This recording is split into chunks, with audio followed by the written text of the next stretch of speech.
Good morning. Welcome to morning news. మీ మన B6 మన వెలుగు మన వార్తలు. చూస్తే మనం అనుకున్నట్టుగానే మన కాన్సెప్ట్ ప్రభుత్వ పథకాలు నిరుపేదలకు చెందాలి. మధ్యలో దళారులు ఉండరు. ఎలాంటి దళారులు చేసినా ఎలాంటి దళారితనం చేసినా పనిష్మెంట్లు ఉంటాయని ప్రభుత్వం ప్రకటించింది కదా. అదే మాదిరిగా మనం కూడా మన ఛానల్ ద్వారా ఖచ్చితంగా పథకాలు అనేటి పేదలకు చెందాలి. ఆ కాన్సెప్ట్ ఏం తీసుకున్నాం. అదే కాన్సెప్ట్ ప్రకారం మనం ముందుగా వెలుగు పేపర్లో చూద్దాం. వెలుగు పేపర్ని చూడాలి. ఎందుకంటే ఈరోజు చెప్పొద్దు, బాగుండదు.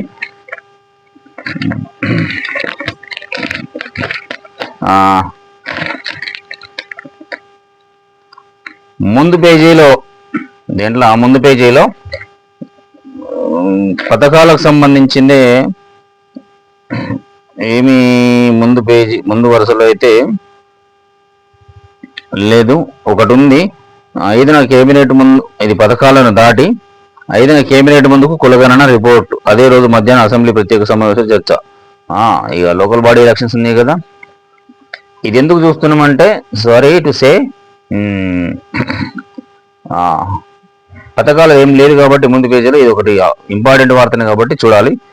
5న కేబినెట్ ముందుకు కులగణన రిపోర్ట్. ఆ రోజే మధ్యాహ్నం అసెంబ్లీ ప్రత్యేక సమావేశంలో చర్చ. ఇక ఎన్నికలు సమీపిస్తున్నాయి, దానికి అనుగుణంగానే వాళ్ళు చూస్తున్నారు. ఉంది కదా బీసీ డెడికేషన్ కమిటీ రిపోర్టు, అదే రిపోర్ట్ అనుకుంటా.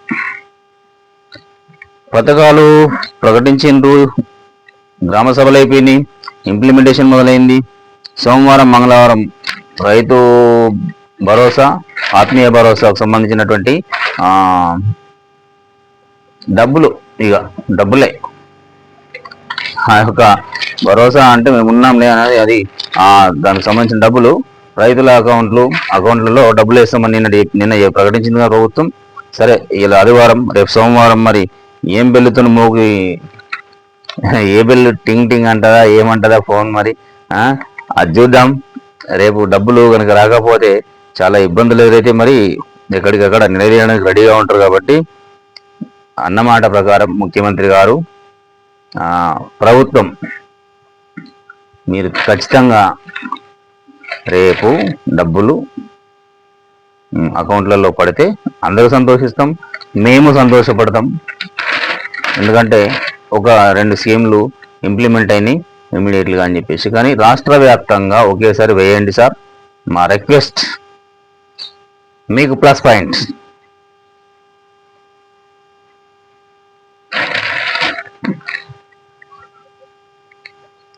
ఇక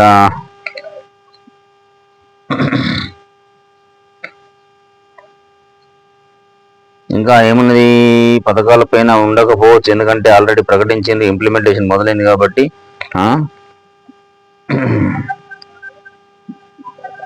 ఈ న్యూఢిల్లీ ఎస్సీ ఎస్టీలకు భరోసానంట. ఏం భరోసానో చూద్దాం చివరాఖరికి.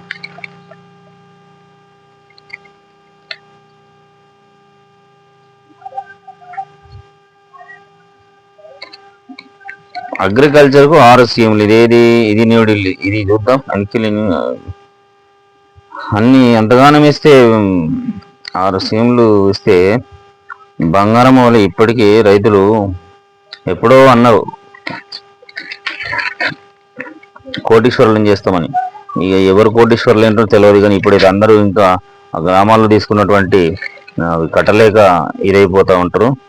ఒక్కసారి దాని మీద దృష్టి పెడితే మరి రాష్ట్ర ప్రభుత్వం వెలుగులో ఇక పథకాలు అది అయితే ఎట్లాగో ఇంప్లిమెంట్ అవుతుంది కాబట్టి దానిపైన ఏం లేదు. సరే, పథకాలు కాకపోయినప్పటికీ పథకాలను దాటి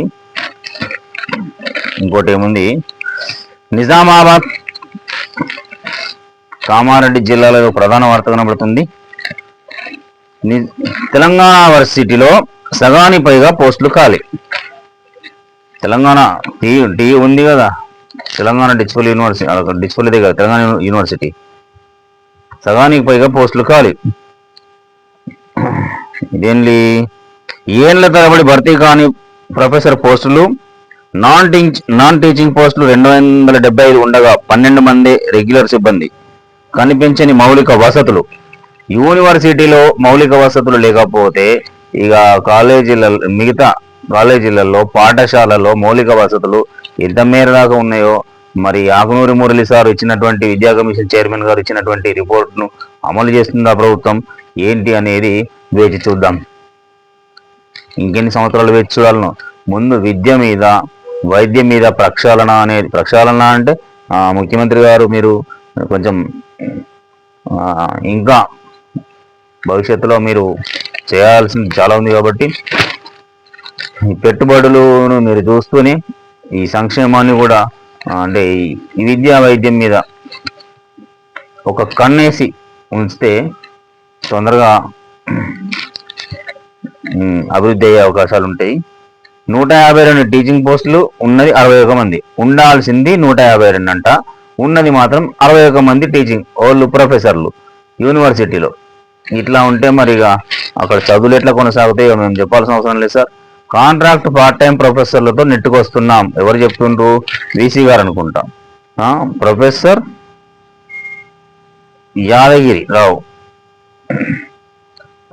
యాదగిరిరావు వీసీ తెలంగాణ యూనివర్సిటీ వీళ్ళు చెప్తుండ్రు. స్వయానా ప్రొఫెసర్ గారు చెప్తుండ్రు కాంట్రాక్టర్ పార్ట్ టైం ప్రొఫెసర్లతో నెట్టుకొస్తారట. మరిగా గత ప్రభుత్వాలు యూనివర్సిటీలు మెడికల్ కాలేజీలు అవి వగైరా ఏర్పాటు చేసిండ్రు, సంతోషం. మెడికల్ కాలేజ్ ఏర్పాటు అది మాత్రం అప్రిషియేట్ చేయాల్సిందే. కానీ మరి ఇదేంది పరిస్థితి? యూనివర్సిటీలు నిర్వీర్యం చేశారు కదా. అప్పుడు ఉస్మానియాలో కాలు పెట్టలేదు కదా 10 ఏళ్ళు.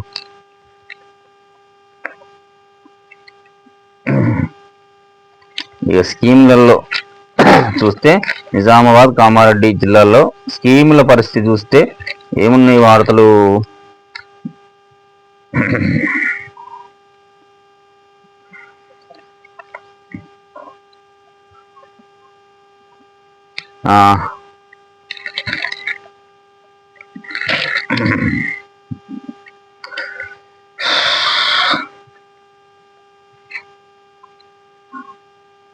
ఇందిరమ్మ మోడల్ హౌస్ నిర్మాణానికి భూమి పూజ. ప్రతి మండలంలో ఇందిరమ్మ ఇల్లది ఒక మోడల్ హౌస్ నిర్మాణం చేసిన తర్వాతనే ఇవన్నీ చేస్తామన్నారు కదా. అయితే ఈ తాడవాయి అని అంటే కామారెడ్డి జిల్లానే అనుకుంటా, నాకు తెలిసి కామారెడ్డి జిల్లాలో తాడవాయి మండలంలో భూమి పూజ చేసిరంటాం. ఇక్కడ చూసేద్దాం. ఇది మన కాన్సెప్ట్ ఇవే కదా. మనకు పథకాలు పేదలకు చెందాలి కాబట్టి మరి ఎంత మేరకు యుద్ధ ప్రాతిపాదికన చేస్తేనే సంతోషం. కాంగ్రెస్ ప్రభుత్వం ప్రతిష్టాత్మకంగా చేపట్టిన ఇందిరమ్మ ఇండ్ల నిర్మాణం కోసం తాడ్వాయి మండలం కేంద్రంలోని ఎంపీడీఓ కార్యాలయం వద్ద మోడల్ హౌస్ నిర్మాణానికి అధికారులు శనివారం మార్కింగ్ చేశారు. ప్రజలందరికీ కనిపించే విధంగా ఈ మోడల్ హౌస్ నిర్మాణం జరుగుతుందని హౌసింగ్ డిఈ ప్రభాకర్ తెలిపారు. కార్యక్రమంలో AE Ashok, MPDO Sajid Ali, MRO Rahimuddin పాల్గొన్నారు. మొదలైంది ఒక మండలంలో అయితే మోడల్ హౌస్ నిర్మాణం. ఇక మరి మిగతాది ఎప్పుడు ఏంటి అనేది తెలుస్తుంది. ఇక ఒక్కటి చిన్నపిల్లలకు సంబంధించి తప్పకుండా చూడాల్సిన వార్త ఇది. ఆపరేషన్ స్మైల్లో 60 మంది పిల్లలకు విముక్తి. చిన్నపిల్లలు, ఇది నిజామాబాద్లో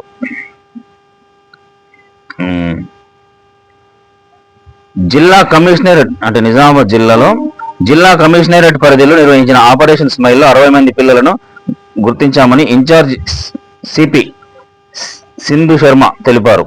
శనివారం ఆమె మీడియాకు ప్రకటన రిలీజ్ చేశారు. ఇందులో బాల కార్మికులుగా పనిచేస్తున్న వారు, పేరెంట్స్ నుంచి తప్పిపోయిన 18 ఏళ్లలోపు పిల్లలు ఉన్నారన్నారు. తల్లిదండ్రులకు కౌన్సిలింగ్ ఇచ్చి కొందరు పిల్లలను వారి వద్దకు చేర్చామని, మిగతా కొందరు పేరెంట్స్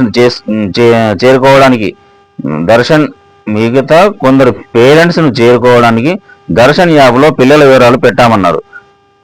అప్పటి వరకు వారు స్మైల్ వెల్ఫేర్ ఆఫీసర్ల సంరక్షణలో ఉండేలా అప్పగించామన్నారు. పిల్లలను పనిలో నియమించుకోవద్దని చట్టాన్ని ఉల్లంఘించిన ఇద్దరిపై కేసులు నమోదు చేశామన్నారు. Thank you madam. ఎందుకంటే కనీసం ఇట్లనన్నా ఈ ప్రబుద్ధులకు బుద్ధి జ్ఞానాలు వస్తాయి.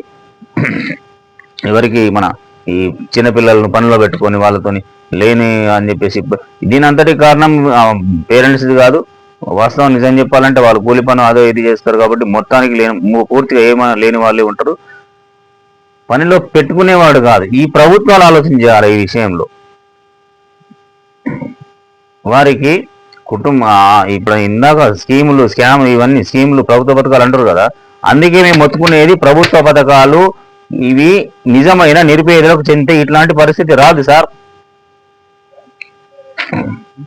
మేడం గారు గుర్తించి, కమిషనర్ సింధు శర్మ గారు గుర్తించి అంతమంది పిల్లల్ని వాళ్ళ దగ్గర నుంచి పట్టుకొని ఇద్దరు పనిలో చేస్తున్నప్పుడు ఆ ఓనర్ వాళ్ళను పట్టుకొని వాళ్ళ మీద కేసులు చేయడం జరిగింది.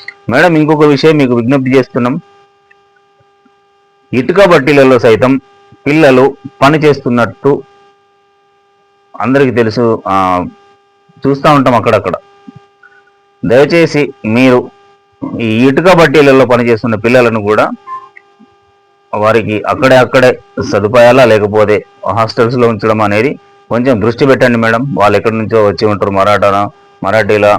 మహారాష్ట్ర నుంచి లేదా ఇంకా వేరే రాష్ట్రాల నుంచి, లేకపోతే ఆంధ్ర నుంచి, ఏపీ నుంచి, ఆంధ్రప్రదేశ్ నుంచి వాళ్ళు వచ్చిన వాళ్ళు ఉంటారు. వాళ్ళను కూడా ఎట్టి పరిస్థితుల్లో ఇటుక బట్టీలలో పిల్లలు పని చేయకుండా చర్యలు తీసుకుంటే నిజంగా చాలా బాధ అనిపిస్తుంది మేడం. వాళ్ళని చూస్తుంటే ఇంతే ఉంటారు వాళ్ళు. అదేంటి మట్టి తట్ట తీసుకొని మోస్తూ ఉంటారు. అర్బానా అంటారు మేడం. దాంతో మట్టి తీసుకెళ్తూ ఉంటారు. ఒక్కసారి ఇటుక బట్టీల మీద దృష్టి పెట్టండి మేడం. దృష్టి పెట్టి ఆ ఓనర్లను వాళ్ళు ఉంటారు కదా ప్రబుద్ధులు, వాళ్ళకు ఇన్స్ట్రక్షన్స్ కానీ ఇక మీ పద్ధతిలో మీరు చేయండి. Thank you madam. So much, very many thanks madam.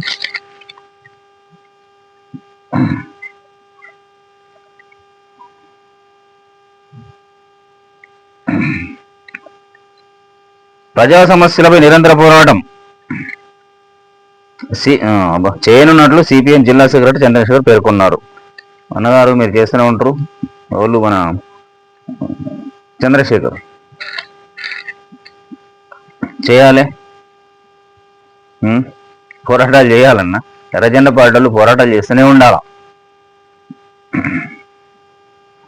ఎందుకంటే మీరు ప్రభుత్వానికి ప్రజలకు అనుసంధానంగా ఉండాల్సిన వాళ్ళు కదా. అట్ ద సేమ్ టైం మీరు ఏంటంటే ఇక రాసి చూపిద్దామంటే నేను రేపు నుండి మొదలు పెడుతున్నాం. ఎర్రజెండా పార్టీ వాళ్ళు సమస్యలను దృష్టికి తీసుకెళ్తారు, ప్రభుత్వాల దృష్టికి. చాలా సంతోషం. అదే పద్ధతిలో సమస్యను పరిష్కరించడానికి కూడా కృషి చేస్తారు, సంతోషం. కానీ మీరు కాంట్రాక్ట్ ఉద్యోగులకు వారి అవుట్సోర్సింగ్ అంటే అంత పెద్దగా ఇది కాంట్రాక్ట్ చేతులు ఉంటుంది. అది కాంట్రాక్ట్ ఉద్యోగులను ఎంతమందిని సమస్యలు సాల్వ్ అయినాయి, ఎంతమందికి చేసిండ్రు, ఎంతమందిని రెగ్యులరైజ్ చేయించిండ్రు అనేది ఒకసారి మీరు పత్రికాముఖంగా ప్రకటన ఇస్తే మీకు ఇంకా చాలా మేము కూడా వాట్సాప్ చెప్తామన్నా.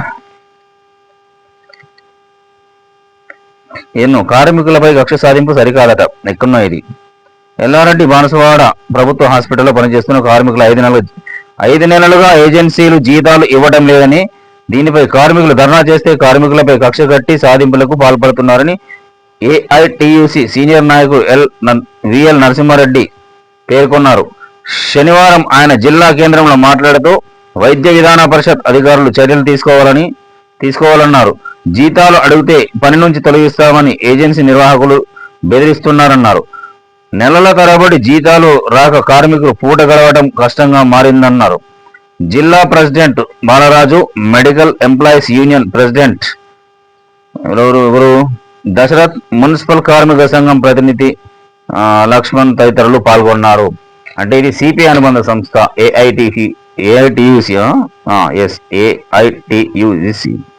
ఏఐటియుసి వాళ్ళు పెద్ద లాయరు సారు, కార్మిక నాయకుడు, చాలా పెద్ద ఆయన నరసింహారెడ్డి సార్. అంటే ఆ జిల్లాలో తెలియని వారు ఉండరు, ఉమ్మడి జిల్లాలో.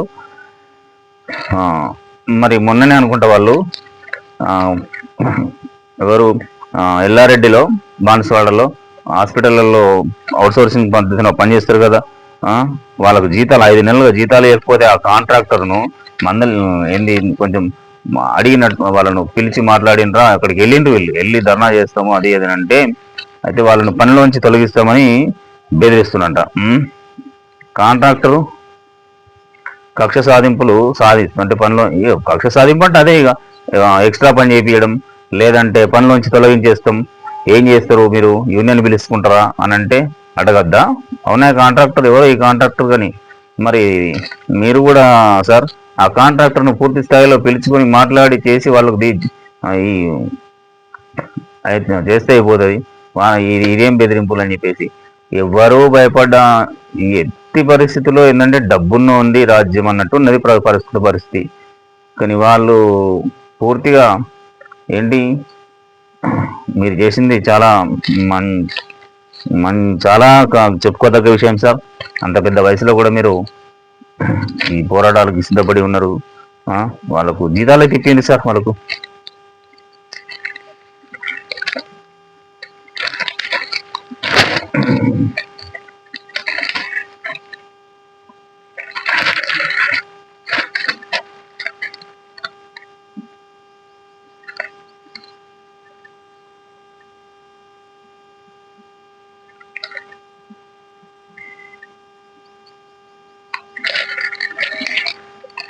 ఇంకోటి పబ్లిసిటీ కోసమే మందకృష్ణ ఆరోపణలట. ఇక ఏం చేద్దాం, వీళ్ళని ఏమందాం.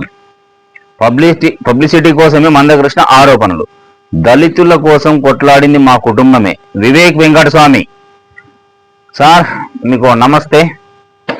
వివేక్ వెంకటస్వామి గారు, మీరు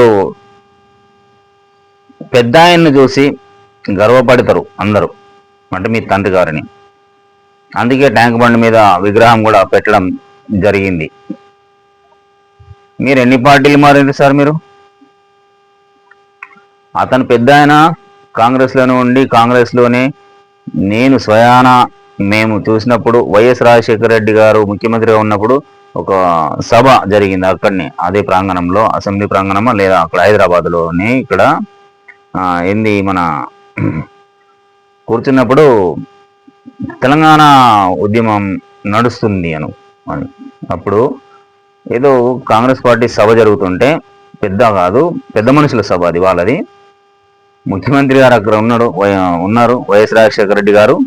అయితే ఏం జరిగినప్పుడు వివేక్ వెంకట స్వామి గారు మన కాకా అంటాం, అప్పుడు కాకా అంటారు కదా సార్ను, పెద్ద ఆయన్ను మైక్ తీసుకొని తెలంగాణ గురించి తెలంగాణ అని మాట్లాడు ముఖ్యమంత్రి రాజశేఖర రెడ్డి గారు, వద్దు వద్దు వద్దు ఇప్పుడు వద్దు అది దియ్యకు అని చెప్పేసి వారించగానే, అదే ఎందుకైనా నా గురించి నా తెలంగాణ కోసం నేను ఎందుకు మాట్లాడద్దు అంటే, మన తెలంగాణ సార్ అట్లా కాదు అని చెప్పేసి ముఖ్యమంత్రి గారు కూడా ఇది సమయం కాదు సందర్భం కాదని చెప్పేసి సార్ అనగానే పెద్ద ఆయన కూడా అది అక్కడికి ఆపిండు. అయినగా ఒక 2 మాటలు మాట్లాడినట్టున్నాడు. చాలా ఏళ్ళ క్రితం, అంటే చాలా ఏం లేనిది మన ఉద్యమం కాలంలోనే, ఉద్యమం కంటే ముందు కొంచెం అటు ఇటుగా ఉద్యమం మొదలైంది. 2వ దఫా మందకృష్ణపై ఆరోపణలు చేసినావు పబ్లిసిటీ కోసమని. మరి సుప్రీంకోర్టు తీర్పు ఇచ్చింది కదా, సుప్రీంకోర్టు తీర్పు ఇచ్చింది కదా. తీర్పు అని అంటే రాష్ట్రాలు విభజన చేసుకోవచ్చు అని చెప్పేసి అంత స్పష్టంగా ఎన్నో పేజీలది జస్టిస్ చంద్రచూడ్ ఆధ్వర్యంలో 7 ఉంటే ఒక్కరు మాత్రం వ్యతిరేకిస్తే 6 మెజారిటీ తీర్పు, మెజారిటీ జడ్జిలు తీర్పిచ్చారు కదా. దాన్ని కూడా నువ్వు తప్పుపట్టినట్టే అవుతుంది ఇప్పుడు ఈ విషయంలో. ఆయన మందకృష్ణ ఎందుకోసము నువ్వు ఈ మాటలు మాట్లాడుతున్నావు మాకు అర్థం కావడం లేదు. కానీ పెద్ద ఆయన అంటే అన్ని చేసిండు, కష్టపడ్డాడు, పేదల కోసం కష్టపడ్డాడు, అన్ని చేసిండు. మరి ఒక సంపద సృష్టికర్తగా మిమ్మల్ని తయారు చేసిండు, ఓకే సంతోషం. మీరు ఎమ్మెల్యే కాంగ్రెస్లో ఉంటారు, తర్వాత బీజేపీలోకి వెళ్తారు, తర్వాత బీజేపీల కంటే ముందు టీఆర్ఎస్లోకి వెళ్ళిండు. అదే అప్పుడు టీఆర్ఎస్ ఇప్పుడు బీఆర్ఎస్. టీఆర్ఎస్ నుంచి బీజేపీలోకి పోయినరు, బీజేపీ నుంచి మళ్ళీ కాంగ్రెస్లోకి వచ్చిండ్రు.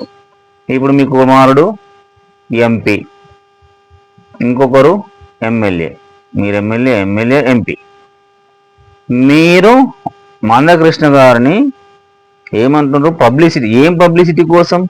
సమాజం కోసం ఆయన 30 ఏళ్ళు కష్టపడి సమాజం కోసం అంటే అందులో ఏబిసిడి వర్గీకరణతో మొదలుపెట్టినప్పటికీ ఆరోగ్యశ్రీ కార్డు దాకా ఇంకా రకరకాల పెన్షన్స్ కోసం ఇవన్నీ అది సమాజం కోసం కాదా? అదంతా పబ్లిసిటీ కోసమా? ఊరికనే వచ్చిందా? మహానేత వైఎస్ రాజశేఖర రెడ్డి అంతటి ముఖ్యమంత్రి గారిని ఒప్పించి ఆరోగ్యశ్రీ సాధించి పెట్టిండు. నువ్వు పబ్లిసిటీ అని ఎట్లా మాట్లాడుతావు? మరి నీ పేపర్ కాబట్టి నువ్వు కూడా పబ్లిసిటీ అని మేము అనొచ్చు కదా.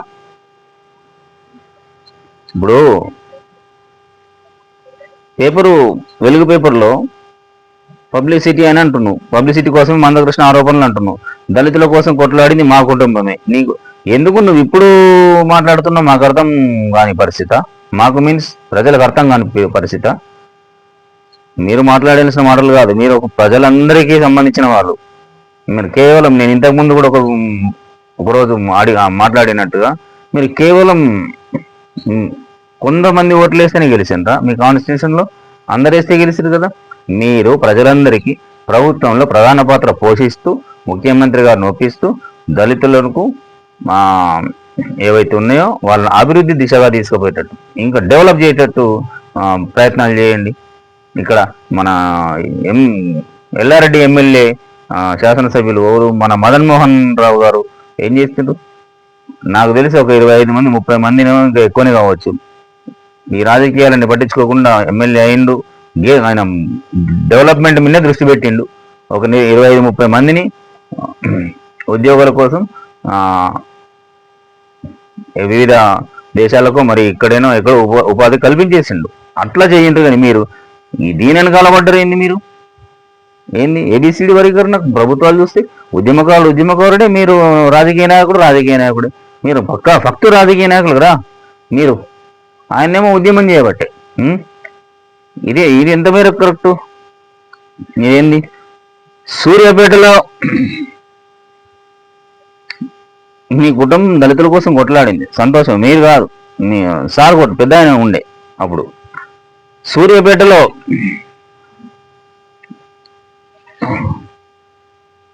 ఏంది? అందుకే నిన్నటి నుంచి కూడా ప్రింట్ అనేది కొంచెం ప్రింట్ బాగానే ఉంటుంది కానీ కొన్ని అక్షరాలు అవి మిస్ ఇది. సూర్యాపేటలో కృష్ణది కుల దురహంకార హత్య. మొన్న జరిగింది కదా, అదేంది ప్రణీతో తర్వాత ఈయన సూర్యాపేటలో కృష్ణది కుల దురహంకారణ హత్య. మరి ఏం చేస్తున్నావు నువ్వు? ప్రభుత్వంలో ఉన్నావు కదా, వెంకట వివేక్ గారు. మరి ఏం చేస్తున్నట్టు మీరు? ఫాస్ట్ ట్రాక్ కోర్టు ఏర్పాటు చేసి నిందితులను కఠినంగా శిక్షించాలని డిమాండ్. ఆ డిమాండ్ ఎవరైనా చేస్తారు?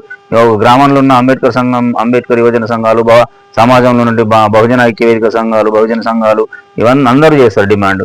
కానీ నువ్వు ప్రభుత్వంలోనే ఉన్నావు. సరాసరి ముఖ్యమంత్రి గారి దగ్గరికి వెళ్ళి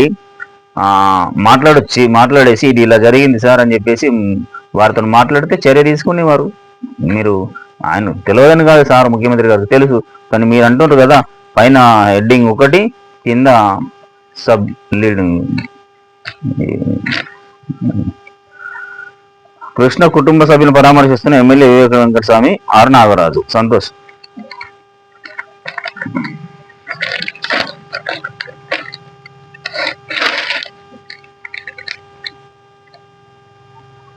వచ్చే ఏడాది కల్లా పాలమూరు పూర్తవ్వాలి ముఖ్యమంత్రి చెప్తుండు. అధికారులకు సీఎం రేవంత్ రెడ్డి ఆదేశం.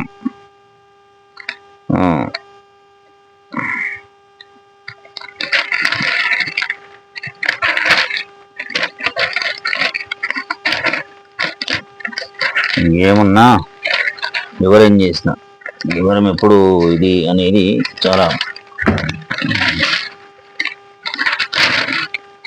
వెలుగులో సరే స్కీములను దాటాల్సిన పరిస్థితి వచ్చింది, క్షమించాలి. ఎందుకోసం అంటే అవి ఇంప్లిమెంటేషన్ రేపటి నుంచి 5 అని ముఖ్యమంత్రి గారు నిన్ననే ప్రకటించిండ్రు.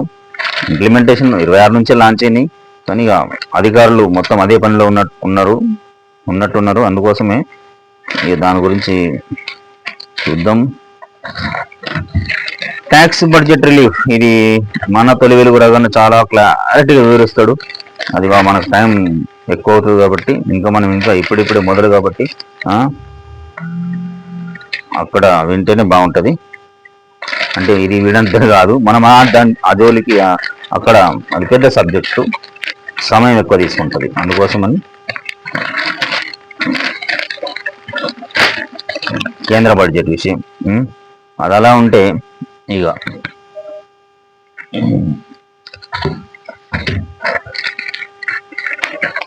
వేతన జీవికి ఊరట. ఇది సాక్షిలో వేతన జీవికి ఊరట అంటే ఉద్యోగస్తులకు కొంచెం ఊరట వచ్చింది, ఉపశమనం అన్నట్టు. ఏదో బడ్జెట్లో ఇన్ని లక్షల కోసం లిమిట్ అని పెట్టేసి ట్యాక్స్ ఐటీ లేకుండా సరే అని చెప్పారు కదా, అది విషయం. రుణమాఫీ కోసం రైతుల ఆందోళన బాట, ఇందులో ఉంది సాక్షిలో. నేను సరాసరి వ్యవసాయ శాఖ మంత్రి నుండి ముఖ్యమంత్రికి విజ్ఞప్తి చేసినాం మొన్న, ఈరోజు కూడా చేస్తున్నాం. సార్ ముఖ్యమంత్రి గారు, మీరు ఒక్కసారి చీఫ్ సెక్రటరీ గారితో కానీ వ్యవసాయ శాఖ మంత్రిని పిలుచుకొని, మీరు కేవలం ఇంతవరకు మాఫీ అయినది కాకుండా బ్యాంకులలో గ్రామాల్లో ఇంకా మిగిలిపోయిన వారు ఉన్నారు. నిజానికి పేదవాళ్ళే ఉన్నారు, పేదవారే ఉన్నారు. ఎందుకంటే అప్పుడు గత ప్రభుత్వంలో వడ్డీ అదేంది రెన్యువల్ చేసుకోకుండా తెలియకుండా ఉన్న వాళ్ళు అక్కడే అట్లనే మిగిలిపోయినాయి వాళ్ళే ఉన్నాయి ఎక్కువ శాతం. మరి వాళ్ళను తీసుకొని వాళ్ళకు కూడా వాళ్ళ వివరాలు తీసుకొని పూర్తి స్థాయిలో రుణమాఫీలు చేస్తే మీ ప్రభుత్వానికి ఇంత మచ్చ కూడా ఉండదు, దాని గురించి మాట్లాడే అవకాశమే ఉండదు, ఎవరు కూడా మాట్లాడే అవకాశం ఉండదు అక్కడ. రుణమాఫీ చాలా మంది అనుకుంటారు రుణమాఫీ చేసిండ్రు, పెద్ద మొత్తంలో చేసిండ్రు, ఇంకా మిగిలినవి కూడా పూర్తి స్థాయిలో చేసేయండి సార్. ఇది మా రిక్వెస్ట్ మా ఛానల్ తరఫున. జాతీయ రహదారిపై రాస్తారోకో చేయాలని నిర్ణయం ముందుగానే అడ్డుకున్న పోలీసులు. ఇక అట్లనే ఉంటుంది. ఇక ఎవరెవరో ఏ పార్టీలో కార్యకర్తలు ఉంటారు కదా, వాళ్ళు కార్యకర్తలను కాకుండా క్షమించాలి, ఏంది మన రుణమాఫీ కానులను వాళ్ళు వీళ్ళు నలుగురు కూర్చున్న దగ్గర ఊర్లలో నాకు కాలేదు, నాకు అయింది అంటే కానూళ్ళకు బాధ ఉంటుంది. ఆయన చెప్పేసరికల్లా ఏదో ఒకటి చేద్దామని చెప్పేసానని ఇట్లా రోడ్డు మీదకి వచ్చేసరికల్లా పోలీసులు తీసుకెళ్ళిండ్రు, అడ్డుకున్నారు, అడ్డు బాబు అని చెప్పారు. 54 మంది బాల కార్మికులకు విముక్తి, ఇది చదివినాం, అందులో చూసినాం. సదరం క్యాంపు తేదీలు ఖరారు. అయితే దీని మీద కొంచెం ఆయా జిల్లా కలెక్టర్లు సంబంధిత అధికారులు క్యాంపులు పెట్టిన తర్వాత ఆ సదరం సర్టిఫికెట్లు తొందరగా ఇచ్చే విధంగా కొంచెం దృష్టి పెట్టింది సార్ ఆయా సంబంధిత అధికారులు. మద్యంపై పరమల్ల వాసుల పోరుబాట, బెల్ట్ షాపుల కట్టడికి చర్యలు నిర్వహిస్తే ₹1,00,000 జరిమానా విధించాలని తీర్మానం. ఇది కదా గ్రామాల్లో రావాల్సినటువంటి, ప్రతి గ్రామంలో రావాల్సినటువంటి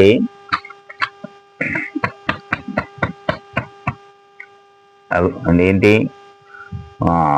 చైతన్యం.